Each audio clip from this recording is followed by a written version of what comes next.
तारीख होती 1 एप्रिलची.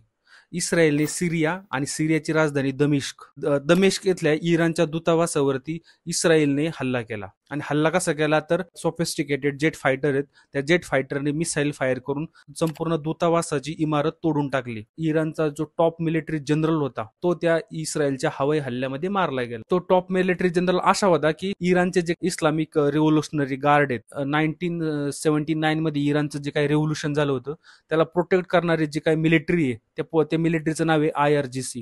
तर त्या IRGCचा तो कमांडर होता. त्यानंतरच्या कालखंडामध्ये इराणने स्वतः धमकी दिली की आम्ही आज ना उद्या इस्रायलवरती हल्ला करणार आणि आमच्या वेळेनुसार करणार. त्यानंतर 13-14 दिवस निघून गेले आणि 14 एप्रिलच्या रात्री 4 देशांमधून इस्रायलवरती हवाई हल्ले करायला सुरुवात केली. आणि इराणच्या म्हणण्यानुसार जवळपास 400 ते 500 प्रोजेक्टाईल्स हे इस्रायलवरती मारले गेले. त्या प्रोजेक्टाईल्स मध्ये ड्रोन्स आणि रॉकेट्स हे पण होते. त्यानंतर IDF म्हणजे इस्रायल डिफेन्स फोर्सचे जे काही कमांडर आहेत त्या कमांडरने सोशल मीडियावरती येऊन सांगितलं की 99% प्रोजेक्टाईल्स जे इराणने वेगवेगळ्या देशांमधून इस्रायलवरती फायर केले होते ते हवेमध्येच मारले गेले. ह्या घटनेचं गांभीर्य इतकं मोठं आहे, जवळपास 50 वर्षापासून इस्रायलवरती कोणत्याच देशाने हल्ला केला नव्हता. वेगवेगळ्या तज्ज्ञांचं वेगवेगळं मत आहे, पण सगळ्यांचं कॉमन मत असं आहे की इराणने जो काही हल्ला केला, आता हल्ला केल्यानंतरच लगेचच सोशल मीडियावरती येऊन सांगितलं की आम्ही इस्रायलवरती हल्ला केलाय. ज्यावेळेस मिसाईल फायर केलं त्यानंतर इस्रायलपर्यंत मिसाईल जाण्यासाठी 2 ते 3 तासाचा हा वेळ लागणार होता. आणि मिसाईल फायर केल्यानंतर लगेचच सांगितलं, याचा अर्थ असा होता मिसाईल इस्रायलवरती हिट व्हायच्या आधीच इस्रायलच्या लोकांना कळावा आणि ते हवेमध्ये मिसाईल हिट व्हावा.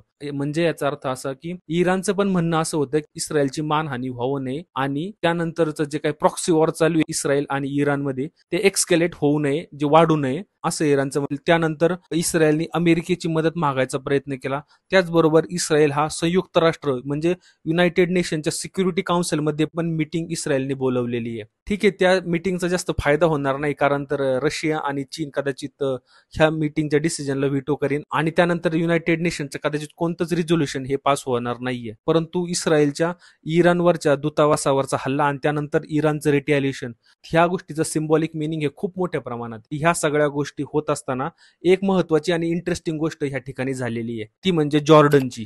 जॉर्डन हा पूर्णपणे इस्लामिक अरब देश आहे.